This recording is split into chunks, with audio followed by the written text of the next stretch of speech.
Broadcasting live from the Newsmax studio in New York City, here is Steve Malzberg. All right, folks, it's been a while since we talked about immigration, but we could do that all day if we wanted to, I'm sure, and every day, as a matter of fact. And joining us now to help us is the founder, CEO, editor-in-chief of the Hispanic Post, Clara Del Villar. Hello, good to see you. Nice to see you. Thanks today, for coming Steve. in. Thank you. Let's first talk about what's going on with Obama, now with a third military base where he's basically dumping illegals who are children who come into this country. As I mentioned earlier, I talked to somebody who said that he's creating like refugee camps for these kids. I mean, this is kind of out of the blue, and the numbers are piling up.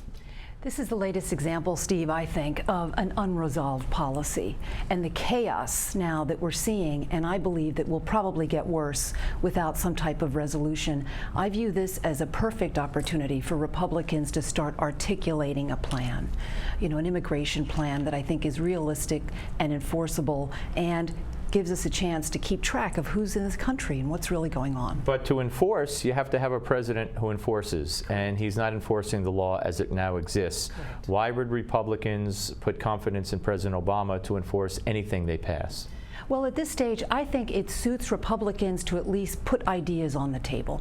And there's some strong voices. Clearly, Paul Ryan, Speaker Boehner are making some statements here. But there's some strong voices in the Republican Party. Haley Barbour, others that are really stating ideas for us to really take a stand.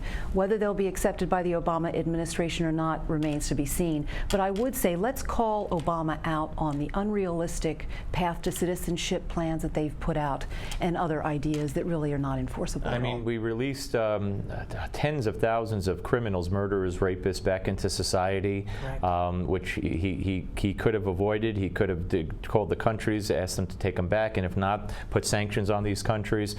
He's not deporting people that he's supposed to deport. He told ICE not to do it. Now you have this children, and of course they're doing it for the children, which historically has a lot of meaning behind it. So I mean, I don't trust him to follow any law. He doesn't follow his own health care law that he wrote and that was passed. He doesn't even follow that law. Correct. So I don't see where he'll follow it. But concerns about immigration are so far down the list for the average American. And even Hispanic Americans, when they came out of the polling booths in 2012, when they were asked, it was by Pew, it was down like 5 or 6. So I don't understand why Republicans need to eventually create, first of all, no matter how far they go, they'll be villainized. Well, you can't have your gay partner here because the Republicans wouldn't put that in our bill. So no matter how far they go, they're not going to go far enough. You're going to create a whole bunch of eventual voters who are going to vote Democrat. And there are no jobs in this country for people now. So, and our medical system can't handle the people now. And I mean, so why does it behoove Republicans to even move on this? Well, I think, again, this really, I don't expect anything to be resolved in the next few months or perhaps even in the next couple of years. But it behooves Republicans to put forth some sensible ideas, some reasoned ideas, maybe put some dollars on what all these elements would cost. In the Senate bill, the Democrats wanted to provide health care, free health care to all the illegal immigrants, the undocumented workers. That number would have run into the billions. The border security element of the bill cost $17 billion in the Senate bill. So the costs could be articulated. I also think that the basically some of the issues that are put forth by Republicans right now, for instance, at least entertaining a guest worker visa would at least keep track of who's in the country. I think that I do agree with you. I don't think the Obama administration will buy it. Speaker Pelosi at the time had said she won't accept anything other than a path to citizenship, a special path to citizenship, which is not only unfair, but also the current legal immigrants in this country are having a hard time getting a path to citizenship that's anything less than 10 years, you see. So that's the thing that I think Republicans should point out, that, essentially we can't even get a workable visa program in this country. How do you answer the concerns of people who don't have jobs and have given up looking? And we're talking about the bottom of the ladder. We're talking about the high-tech positions.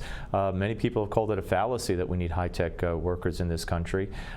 There are plenty, but they're just big corporations and high-tech companies would rather pay cheaper labor, and that's why they want them in the country. I mean, we have a workforce participation rate that's lower than any time in modern history, and this would bring more workers into the country. So I don't understand how you would square that. Well, I think the data shows and research does show that on the technology side, I think whether it's an H-1B visa or a green card, essentially foreigners do basically start companies at a higher rate in the technology field. Why is that? Because of the engineering degrees that are more prevalent overseas. Essentially anyone that's going to grow a company here and hire workers, I'm all for. Essentially, and that seems to be the case in California. To address your other issue, essentially, you are correct that there is a dropout of the labor force issue in the United States. I do come from the investment financial field that does indicate that actually there's an underground economy in the U.S. that could total $2 trillion that is making provisions for a lot of people. But the most important thing that I think we need in this country is company creation. This administration has made it difficult for anyone to start a company. Absolutely. Whether you're in New York or on the West Coast, whether you have an H-1B visa or you don't. And finally, do you believe that this issue is that important to Hispanic Americans? What I would like to do is certainly give Republicans a fair shake. I think 71% of Republicans, Whit Ayers just conducted a poll that indicated they would like some type of resolution. What I would like is to present all the people in our party that are trying to come up with ideas to resolve this situation.